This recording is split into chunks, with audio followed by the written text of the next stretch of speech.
கர்த்தருடைய பரிசுத்தமான நாமத்திற்கு ஸ்தோத்திரம் உண்டாகட்டும். மீண்டும் ஒரு விசை இந்த ஹோப் டிவியின் வாயிலாக உங்களை சந்திப்பதில் நான் மிகுந்த மகிழ்ச்சி அடைகிறேன். கர்த்தர்தாமே உங்களையும் உங்கள் குடும்பத்தை ஆசீர்வதிப்பாராக மற்றும் உங்கள் குடும்பத்தில் சமாதானம் உண்டாக கடவதாக. தொடர்ந்தும் இந்த கடந்த நாட்கள் முழுவதும் நாம் மதிப்பு மிக்கவர்களாய் என்கிற தலைப்பின் கீழாக அநேக துணை தலைப்புகளை வைத்து கர்த்தருடைய வார்த்தையை தியானித்து கொண்டிருக்கிறோம். இன்னைக்கும் 9வது துணை தலைப்பாக குறித்ததை நிறைவேற்றுவார், He will fulfill His plans என்கிற தலைப்பின் கீழாக கர்த்தருடைய வார்த்தையை கொஞ்ச நேரம் தியானிக்க போகிறோம். ஆமா, முதலாவதாக என் கேள்வி, பிளான்ஸ் அப்படின்னா குறித்ததை அப்படின்றால் என்ன அப்படின்பதை நம்ம கொஞ்சம் பார்க்க போகிறோம். மனிதர்களாய் நம்முடைய வாழ்க்கையில அநேக திட்டங்கள், அநேக பிளான்ஸ் நம்ம வச்சிருக்கலாம். எப்படின்னா ஒரு வயதிற்கு ஏற்ற மாதிரி ஒரு பிளான். படிக்கிறவங்க அடுத்து என்ன வேலை செய்யணும், வேலை செய்யறவங்க அடுத்து என்ன சாதிக்கணும், எப்போ கல்யாணம் பண்ணிக்கணும் அப்படிங்கிற அநேக கட்டங்களில் அநேக காரியத்தை நீங்கள் குறித்து வச்சிருப்பீங்க. ஆமாம், படிக்கிற வயசில் நான் எப்படியாவது டாக்டர் படிக்கணும், நான் எப்படியாவது இன்ஜினியர் ஆகணும், நான் எப்படியாவது அதை செய்யணும் இதை செய்யணும்னு அநேக காரியங்களை நாம் குறித்து வைத்திருப்பது நம்முடைய வழக்கமாக இருக்கிறது. ஆனால் என் அன்பு தேவச்சனமே, இன்னைக்கு 2 different types of plans, 2 விதமான திட்டங்களை குறித்து பார்க்க போகிறோம். ஒன்று உலகத்தின் திட்டம், இரண்டாவது கர்த்தரின் திட்டம். சரிங்களா? நம்முடைய வாழ்க்கையில உலகம் குறித்தது நிறைவேற்றி கொண்டிருக்கிறதா அல்லது கர்த்தர் குறித்தது நிறைவேறி கொண்டிருக்கிறதா என்பதை நாம் கொஞ்ச நேரம் தியானிக்க போகிறோம். நமக்கு தெரிந்த 2 பிரபலமான மனிதர்களை குறித்து வேதாகமத்திலிருந்து இன்னைக்கு நாம் தியானிக்க போகிறோம். முதலாவதாக யோபுவை குறித்து நாம் பார்க்க இருக்கிறோம். நம்பர் 1, யோபு கர்த்தருக்கு பயந்தவனாமும் உத்தமனும் சன்மார்கனும் என்கிற ஒரு அழகான சாட்சியை யோபை குறித்து சொல்லுவதை நாம் கேட்டிருக்கிறோம். நீங்கள் யோபுடைய புத்தகத்தில் 23ஆம் அதிகாரம் அதில் 13, 14 வாசிப்பீர்களானால் இந்த 14ஆம் வசனம் அழகாய் சொல்லுகிறது, எனக்கு குறித்ததை அவர் நிறைவேற்றுவார் என்கிற வார்த்தையை யோபு பக்தன் ரொம்ப அழகா சொல்றாரு. கர்த்தர் எனக்காக எதை குறித்திருக்கிறாரோ அதை அவர் நிறைவேற்றுகிற கர்த்தராய் இருக்கிறார் என்பதை யோபு சொல்றாரு. ஏன் இந்த வார்த்தை அவர் வாயில வருதுன்னா, யோபுக்கு கர்த்தர் குறித்ததை விட அநேக திட்டங்களை குறித்து வச்சிருந்தாங்க. அப்படி யாரெல்லாம் யோபுக்கு என்ன திட்டம் போட்டாங்க, மனிதர்கள் போட்ட திட்டம் நிறைவேறிச்சா இல்ல கர்த்தர் போட்ட திட்டம் நிறைவேறிச்சா என்பதை நாம் பார்க்க போகிறோம். முதலாவதாக பிளான் ஆஃப் சாட்டன், சாத்தானுடைய திட்டம் என்னவா இருந்தது? யோபு எழுதின புத்தகம் 1ஆம் அதிகாரம் 11ஆம் வசனம் வாசிக்கிறேன், கேளுங்கள். ஆனாலும் உம்முடைய கையை நீட்டி அவனுக்கு உண்டானவை எல்லாம் தொடுவீரானால் அப்பொழுது அவன் உமது முகத்தை எதிர் முன்னே தூசிக்கானோ பாரும் என்றான். அப்படின்னா என்ன அர்த்தம்? இங்க சாத்தான் சொல்றான், நீங்க உங்களுடைய செட்டையை போட்டு அவனை காத்து கொண்டு வச்சிருக்கிறீங்க, உங்க கையை நீங்க எடுத்து பாருங்க, உங்க செட்டை எடுத்து பாருங்க, கட்டாயம் யோபு உங்களை தூஷிச்சிருவான். அப்போ சாத்தானுடைய பிளான் என்ன இருந்துச்சுன்னா, ஆண்டவருக்கான யோபுக்கான உறவை பிரிக்கணும், இவங்க 2 பேரும் எப்படியாவது பிரிக்கணும். சாத்தானுடைய திட்டம் என்ன அப்படின்னா, ஆண்டவர் கையிலிருந்து யோபு நம்ம எப்படி இருந்தாலும் என்ன செஞ்சிடணும், வெளியே எடுத்துடணும்னு திட்டம் போட்டான். அப்போ என் அன்பு தேவஜனமே, சாத்தானிடத்தில் இருந்த ஒரு பெரிய திட்டம் யோபுவை கர்த்தரிடத்திலிருந்து பிரிக்க வேண்டும் என்ற ஒரு திட்டம் இருந்துச்சு. இரண்டாவதாக யோபுவின் மனைவின் திட்டத்தை நாம் பார்க்க போகிறோம். யோபுவினுடைய மனைவின் திட்டம் என்ன இருந்துச்சு? 2ஆம் அதிகாரத்துல நீங்கள் 9ஆம் வசனத்தை வாசிப்பீர்களானால் அவங்க வீட்டுக்கார அம்மா சொல்றாங்க, அப்பொழுது அவன் மனைவி அவனை பார்த்து, நீ இன்னும் உம்முடைய உத்தமத்தில் உறுதியாய் நிற்கிறாயோ, தேவனை தூஷித்து ஜீவனை விடும் என்றால். ஒரு அழகான ஒரு வசனம். என்ன சொல்லுது வசனம்? யோபுவின் மனைவி பார்த்து சொல்றாங்க, நீ இன்னுமா உன் ஆண்டவரை நம்பி நிற்கிற, இன்னுமா உத்தமத்தில் நீ உறுதியா இருக்கிற, எனக்கு ஆண்டவர் செய்வாரு, எனக்கு ஆண்டவர் பண்ணுவாரு, ஆண்டவர் இருக்கிறாருன்னு இன்னும் நீ உன்னுடைய உத்தமத்துல உன்னுடைய நம்பிக்கையில உறுதியா இருக்கிறாயோ, அதெல்லாம் நடக்கவே நடக்காது. நீ ஒரு நல்ல வேலை செய், உன் தேவனை தூசித்து விட்டுரு, ஜீவனை விட்டுரு. அப்படி என்ன அர்த்தம்னா, உன்ன மாதிரி ஆள் கூட எல்லாம் என்னால வாழ முடியாது. ஒரு திட்டம் தேவனை தூசிடு, ரெண்டாவது திட்டம் செத்து போயிடு. என்ன அர்த்தம்? ஜீவனை விடும் என்றால் நீ ஆண்டவரை தூஷிச்சிடு, தூஷித்து செத்து போயிடு அப்படின்னு சொல்றாங்க. அப்ப மனைவியோட திட்டம் என்னவா இருந்துச்சு? இவன் செத்துட்டா நல்லது. எப்படி நல்லது? செத்துட்டா நல்லது. சாத்தானுடைய திட்டம் ஆண்டவர்கிட்ட இருந்து பிரிக்கணும். மனைவியோட திட்டம் இவன் செத்து போயிடணும். மூன்றாவதாக அவனுக்கு நண்பர்கள் இருந்தார்கள், பார்க்க வந்தாருங்க. அந்த ஒரு நண்பனாகிய சோஃபார் என்கிற நண்பன் என்ன சொல்றான்? நீங்க வாசிங்க 11ஆம் அதிகாரத்தில் 6ஆம் வசனத்தை வாசிப்பீர்களானால், உமக்கு ஞானத்தின் ரகசியங்களை வெளிப்படுத்தினால் நலமாயிருக்கும், உள்ளபடி பார்த்தால் அது இரட்டப்புள்ளதா இருக்கிறது, ஆகையால் உம்முடைய அக்கிரமத்தின்படி தேவன் உம்மை தண்டிக்கவில்லை என்று அறிந்து கொள்ளும். என்ன மாதிரி ஃப்ரெண்டு பாத்தீங்களா? என் அன்பு தேவஜனமே, இங்க ஒரு ஃப்ரெண்ட் இருக்கிறாரு. இந்த ஃப்ரெண்டு யோபை பார்த்து, அந்த நண்பன் பார்த்து சொல்றான், நீ பண்ண தப்புக்கு இது போதாது, இன்னும் ஆண்டவர் உன்னை டபுளா என்ன செஞ்சிருக்கணும்? தண்டிச்சிருக்கணும். இது உனக்கு போதாது என்கிற ஒரு வசனத்தை நாம் இப்பொழுது வாசித்தோம். அப்ப என்ன அர்த்தம்? இந்த நண்பனுடைய திட்டம் யோபு கிட்ட என்ன இருந்துச்சுன்னா, இவனுக்கு இந்த தண்டனை போதாது, இன்னும் கொஞ்சம் தண்டனை கொடுத்திருந்தா நல்லா இருந்துக்குமே அப்படின்னு பிளான். இப்ப யோபுனுடைய வாழ்க்கையில 3 திட்டங்களை பார்த்தோம். ஒன்று, சாத்தானின் திட்டம் கர்த்தர்கிட்ட இருந்து பிரிக்கணும். இரண்டாவதாக மனைவியின் திட்டம் அவன் செத்து போயிடணும். மூன்றாவதாக தன்னுடைய நண்பனின் திட்டம் அவனுக்கு இன்னும் இரட்டத்தனையான தண்டனை வந்திருக்கணும். இந்த திட்டெல்லாம் போட்டது உலகம், மனிதர்கள். ஆனா கர்த்தருடைய திட்டம் என்று ஒன்று உண்டு. அது என்ன திட்டமா இருந்துச்சு? வாசிக்கலாமா? 42ஆம் அதிகாரத்துல 10ஆம் வசனம். யோபு தன் சிநேகிதனுக்காக வேண்டுதல் செய்த போது கர்த்தர் அவன் சிறையிருப்பை மாற்றினார். யோபுக்கு முன் இருந்தது எல்லாவற்றையும் பார்க்கிறோம் இரண்டத்தனையாய் கர்த்தர் அவனுக்கு தந்தருளினார். ஆமேனா? ஒரு அழகான ஒரு வசனங்க, சூப்பருங்க. அவரு 23ஆம் அதிகாரத்துல சொன்னாரு, எனக்கு குறித்ததை நிறைவேற்றுகிறவர் கர்த்தர். உலகம் என்னை பார்த்து அநேக காரியங்களை குறிச்சு வச்சிருக்கலாம். இவன் செத்துருவான், இவனை பிரிச்சிடணும், இவனை சாகடிச்சிடணும், இவனுக்கு இன்னும் ஆண்டவர் பனிஷ்மெண்ட் கொடுத்துருக்கணும், இன்னும் தண்டனை கொடுத்துருக்கணும், இவன் இன்னும் அனுபவிக்கணும்னு நம்முடைய வாழ்க்கை குறித்து அநேகர் ஒரு திட்டங்களை போட்டுக்கொண்டே இருப்பாங்க. ஆனா பயப்படாதீங்க, உலகம் நமக்கு விரோதமா என்ன திட்டங்கள் போட்டாலும் ஒரு திட்டமும் வாய்க்காது. காரணம், கர்த்தர் it's already He fixed a plan for you and me. உங்களுக்காகவும் எனக்காகவும் ஏற்கனவே ஒரு திட்டத்தை அவர் ஆயத்தம் பண்ணி வச்சிருக்கிறாரு. யோபுக்கு கர்த்தர் ஆயத்தம் பண்ணின திட்டம் எது உங்களால சொல்ல முடியுமா? ஒன்னும் இல்லைங்க. சிம்பிளா சொல்லணும்னா, அவன் இழந்ததை எல்லாவற்றையும் இரட்டத்தனையா கொடுக்கணும்னு பிளான் போட்டிருந்தாரு. என் அன்பு தேவஜனமே, நீங்க நல்லா தெரிஞ்சு கொள்ள வேண்டியது ஒன்றுதான், மனுஷன் நமக்கு விரோதமாய் என்ன திட்டங்கள் போட்டாலும் எந்த திட்டம் தெரியுமா நடைபெறும்? உங்களால சொல்ல முடியுமா? எந்த திட்டம் நடைபெறும்?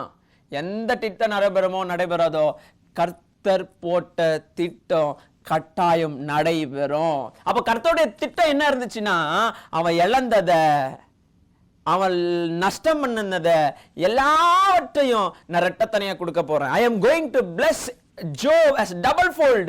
கர்த்தர் அப்படி ஆசீர்வதிச்சாரா? கட்டாயம் ஆசீர்வதிச்சார். அதான் 42:10 நான் வாசித்தோம். சாத்தானுடைய திட்டம் கர்த்தர்கிட்ட இருந்து பிரிக்கணும். மனைவியுடைய திட்டம் அவன் செத்து போயிடணும். நண்பனுடைய திட்டம் அவனுக்கு இன்னும் தண்டனை அதிகமா வேணும். எதுவுமே நிறைவேறலைங்க. நிறைவேறினது ஒண்ணுதான், கர்த்தருடைய திட்டம். இது ஒரு திட்டமாய் நாம் பார்த்தோம். இன்னொரு மனிதன் வேதாகமத்தில் இருக்கிறாரு. அவர் பேரு யோசேப்பு. யோசேப்பினுடைய வாழ்க்கையில கூட கர்த்தருக்கு பயந்தவன் என்பதை நாம் நன்றாய் அறிந்திருக்கிறோம். நீங்கள் ஆதியாகமம் 37ஆம் அதிகாரத்தில் வாசிப்பீர்களானால் 5, 6, 7, 8, 9 வசனங்களை நீங்கள் போய் வீட்டில் வாசிங்க. இங்க யோசேப்பு 2 கனவுகளை காண்றாரு. ஒன்னு, 11 அரிக்கட்டுகள் என்ன செய்தான்? வணங்கி இருக்கிறதா. அதுல ஒரு அரிக்கட்டு வந்து நின்று கொண்டிருக்கிறது. இன்னொன்று சூரியனும் சந்திரனும் நட்சத்திரங்களும் எல்லாரும் என்ன செஞ்சிருக்கிறதா? வணங்கி கொண்டிருப்பதை நாம் என்ன செஞ்சிருக்கிறோம்? இங்கே நாம் அறிகிறோம். என் அன்பு தேவஜனமே, இதை போய் யோசேப்பு தன்னுடைய சகோதரர்களிடம் சொல்றான். சொன்ன பிற்பாடு அவங்களுக்கு எல்லாம் கோவம். அப்ப என்ன அர்த்தம்?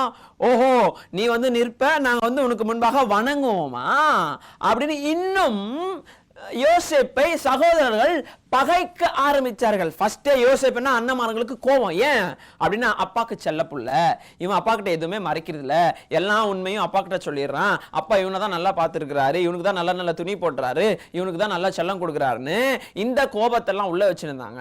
இப்ப இதுக்கு நடுவில் வேற யோசேப்பு வந்து சொல்றான், இப்படி வந்து நீங்க நான் 11 பேர் அண்ணன் தம்பியும் எனக்கு முன்பாக நீங்க என்ன செய்ய போறீங்க? அரிக்கட்டுகளாய் நீங்கள் வணங்கி இருக்க போறீங்க அப்படின்னு ஆண்டவர் எனக்கு சொல்லி இருக்கிறாரு. ஒன்னு இல்ல 2 தடவை எனக்கு கனவு கொடுத்தாரு, சொப்பனத்தை கொடுத்தாரு அப்படின்னா உங்களுக்கு இன்னும் கோபம் அப்படியே ரொம்ப கோபம் வந்துச்சு பாருங்க.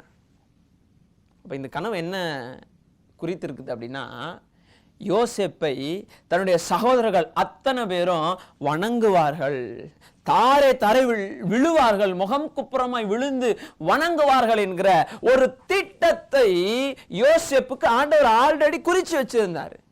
ஆனா சகோதரர்கள் போட்ட திட்டம் என்ன என்பதை நாம் கொஞ்ச நேரம் பார்ப்போம்.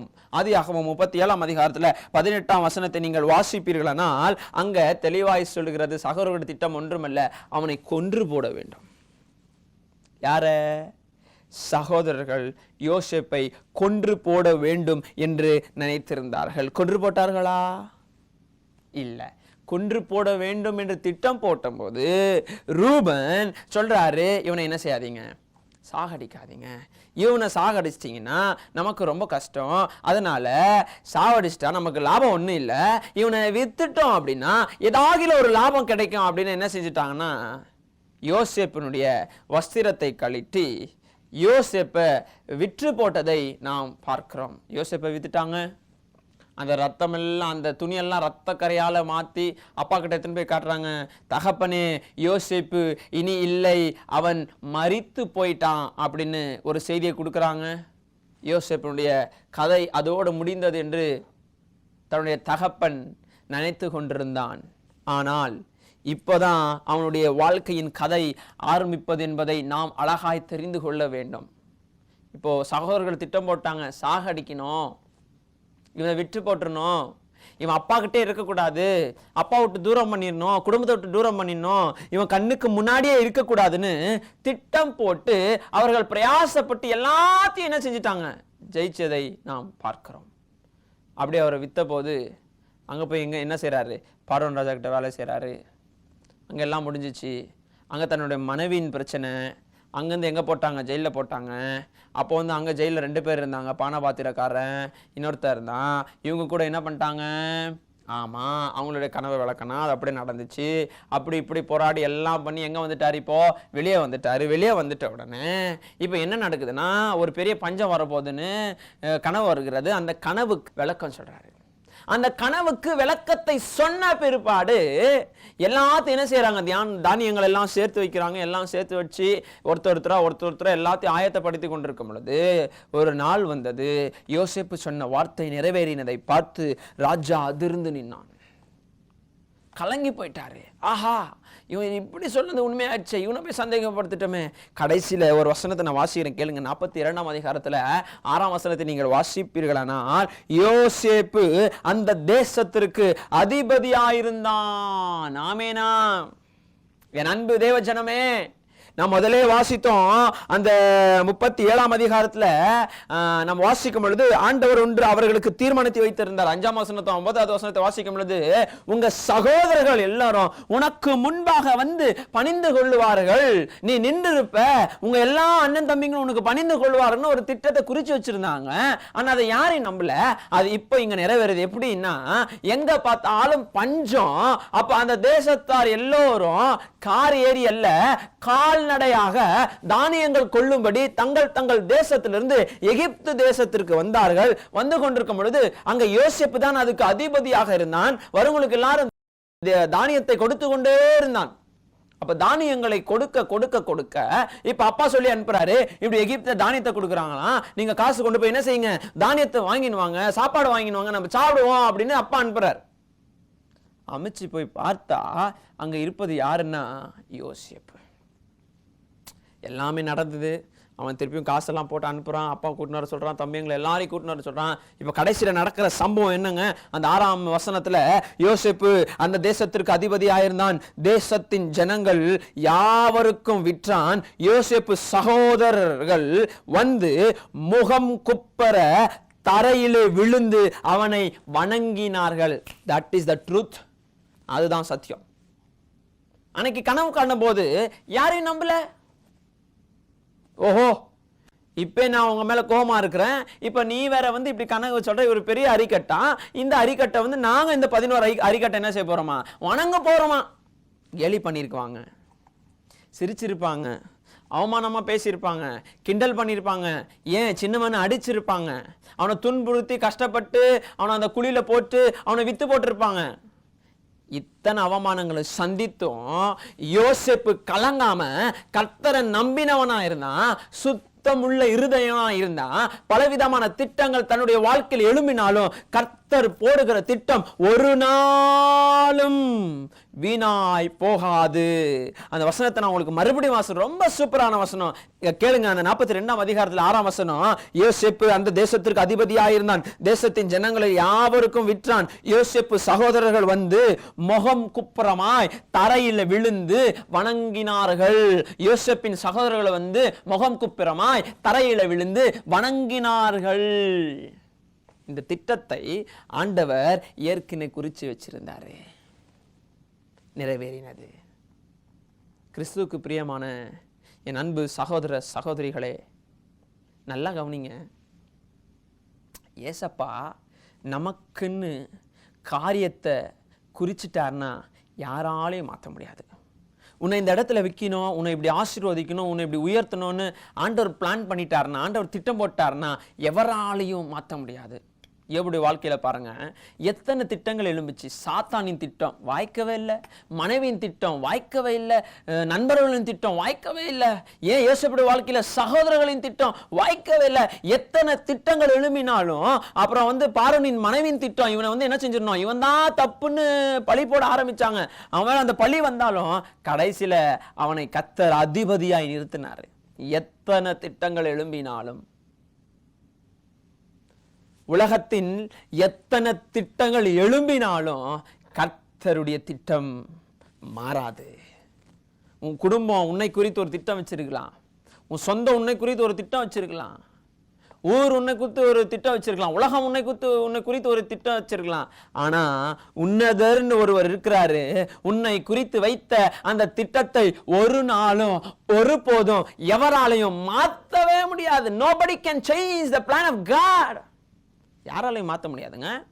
ஏன்னா திட்டத்தை குறித்து வைத்திருக்கிறவர் சர்வ வல்லமை உள்ள தேவன், நம்முடைய கர்த்தராகிய இயேசு கிறிஸ்து. இன்னைக்கு டாக்டர் நம்மை குறித்து ஒரு திட்டம் சொல்லுவாரு, ஆனா கர்த்தர் நம்மை குறித்து ஒரு திட்டத்தை வச்சிருக்கிறார். பலவீன சூழ்நிலையில நீங்க போய் டாக்டரை பார்த்தீங்கன்னா டாக்டர் சொல்லுவார், அவ்வளவுதான் சாரின்னுவாரு, ஏதோ ஒன்று சொல்லுவாரு. நான் உங்களுக்கு ஒன்று சொல்லவா, டாக்டர் நம்மை பத்தி படிச்சவர். சொல்லுங்க, டாக்டர் நம்மை பத்தி படிச்சவர், ஆனா ஆண்டவர் நம்மள படைச்சவர். படைச்சவர் சொல்ற திட்டம் பெருசா, இல்ல நம்மை பத்தி படிச்சவர் சொல்ற திட்டம் பெருசா? டாக்டர் சொல்றாரு, உனக்கு இந்த வியாதி வந்துச்சு, நீ பொழைக்க மாட்ட, அப்படியே பயந்து பயந்து பயந்து பயந்து நொந்து போயிடுவீங்க. படிச்ச மனுஷன் சொல்ற திட்டம் எல்லாம் பெருசு இல்லைங்க, படைச்சவர் ஒருவர் இருக்கிறாரு, அவர் சொல்லுகிற திட்டம் தான் பெருசு. எசேக்கியேலுடைய வாழ்க்கையில மரண தருவாயில நான் செத்துட்டேன், இனி முடிந்தது என்று நினைச்சான். எசேக்கியாவே தன் வாழ்க்கையில ஒரு திட்டத்தை போட்டுக்கணும், நான் செத்து போயிட போறேன், என் விண்ணப்பத்தை கேட்க மாட்டீரோ, என் கண்ணீரை காண மாட்டீரோ அப்படின்னு கேட்டாரு, கதறினாரு, கெஞ்சினாரு. ஆனா எதிர்பாராத ஒரு திட்டம், கர்த்தருடைய திட்டம் புறப்பட்டு வந்தது. எசேக்கியாவே, நீ மரிப்பதில்லை, உன் விண்ணப்பத்தை கேட்டேன், உன் கண்ணீரை கண்டேன், இனி நீ மரிப்பதில்லை, இன்னும் 15 வருடங்கள் நான் உனக்கு ஆயுசு நாட்களை கூட்டி கொடுக்க போறேன். வாவ், என்ன ஒரு ஆசீர்வாதமான ஒரு ஆசீர்வாதங்க, என்ன ஒரு அதிசயமான ஆசீர்வாதங்க. மரிச்சிருவன்னு நினைச்சாரு, மரிச்சாரா? இல்லை. காரணம் என்ன? கர்த்தருடைய திட்டம் ஒன்று உண்டு. There's a plan of God which nobody can change. யாராலும் மாற்ற முடியாத கர்த்தருடைய திட்டம் நம்முடைய வாழ்க்கையில் இருக்கும் பொழுது எவருக்கும் நாம் பயப்பட வேண்டிய அவசியம் இனி இல்லை. இன்னைக்கு யோபுடைய வாழ்க்கையிலிருந்து, யோசேப்புடைய வாழ்க்கையிலிருந்து நாம் கற்றுக்கொள்கிற பாடம் என்ன அப்படின்னா, எந்த திட்டத்தை குறித்தும் நீங்கள் பயப்படாதீங்க. சாத்தான் உன்னை குறித்து ஒரு திட்டம் வச்சிருப்பான், அவனுக்கு அதை இடம் கொடுக்காதீங்க. சங்கீதக்காரன் தாவீது சொல்றாரு, சுத்தமுள்ள இருதயத்தை எனக்கு தாரும். அந்த சுத்தமுள்ள இருதயம் நமக்கு இருந்துச்சுன்னா யாராலையும் நம்ம திட்டத்தை மாற்ற முடியாது. உதாரணம் யோசேப்பு, யோபு சுத்தமுள்ள இருதயனாய், யோசேப்பு சுத்தமுள்ள இருதயனாய், உத்தமனும் சன்மார்கனும் கர்த்தருக்கு பயந்தவனும். அவன் உதடில கூட அவன் பாவம் செய்யலங்க. அப்படி சுத்தமுள்ள இருதயம் உள்ளவர்களாய் நீங்களும் இருப்பீர்களானால் ஆண்டவர் உங்களை பார்த்து வாக்கு கொடுக்கிறாரு, உனக்கு விரோதமாய் உலகத்தின் திட்டங்கள் 1000 எழும்பினாலும் அது வாய்க்காது. ஒரு வழியாய் வந்தது அது 1000 வழியாய் 7 வழியாய் அது ஓட போகிறது. எத்தனை எழும்பினாலும் அது உன்னை வாய்க்கவே வாய்க்காது. காரணம், நான் உன் தேவன், உன் கூட இருக்கிறேன். உனக்கு சுத்தமான இருதயம் இருந்தா போதும். The cleanliness heart, சுத்தமான இருதயத்தை எங்களுக்கு தாரோம், புதுப்பீங்கப்பா. எங்க திட்டங்களை எல்லாற்றையும் கர்த்தர் நீர் ஒடித்து போட்டு நொறுக்கி போட்டு நீர் உம்முடைய திட்டத்தை எங்க வாழ்க்கையில செய்யுங்கன்னு அர்ப்பணிச்சு பாருங்க. யோபுடைய வாழ்க்கையில நீங்க பாத்தீங்கல்ல, எத்தனை திட்டங்கள். சாத்தானின் திட்டம் வாய்க்காம போச்சு, மனைவியின் திட்டம் வாய்க்காம போச்சு, நண்பனின் திட்டம் வாய்க்காம போச்சு. ஆனா கர்த்தருடைய திட்டம் வாய்ச்சிச்சு, நிறைவேறிச்சு. குறித்ததை கர்த்தர் நிறைவேற்றினார். யோசேப்புடைய வாழ்க்கையில பாருங்க, சகோதரர்களுடைய திட்டம் நிறைவேறல. அந்த பார்வோனின் மனைவியோட திட்டம், போத்திபாரின் மனைவியோட திட்டம் நிறைவேறல. எத்தனை திட்டங்கள் எழும்பினாலும் ஒரு திட்டமும் நிறைவேறவில்லை. காரணம், கர்த்தர் குறித்ததை நிறைவேற்றுவார். காரணம், நாம் அவருக்கு மதிப்பு மிக்கவர்கள். We are valuable because God loves us.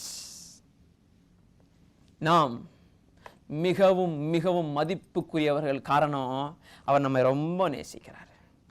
அவர் நமக்கு குறித்ததை நிறைவேற்றுவார். ஒரே ஒரு காரணம், ஏனென்றால் நீங்களும் நானும் மதிப்பு மிக்கவர்கள், கர்த்தருடைய பார்வைக்கு ரொம்ப மதிப்புள்ளவர்கள். அதனால அவர் குறித்ததை நமக்கு நிறைவேற்றுவார். நம்புறவங்க மாத்திரம் கண்களை மூடி, நேசிக்கிறதான எங்கள் நல்ல தகப்பனே, ஜீவனுள்ள ஜீவாதிபதியே, உம்முடைய நாமத்திற்காக ஸ்தோத்திரம். இன்னைக்கு உம்முடைய திருவார்த்தை விதமாய் கேட்டோம்.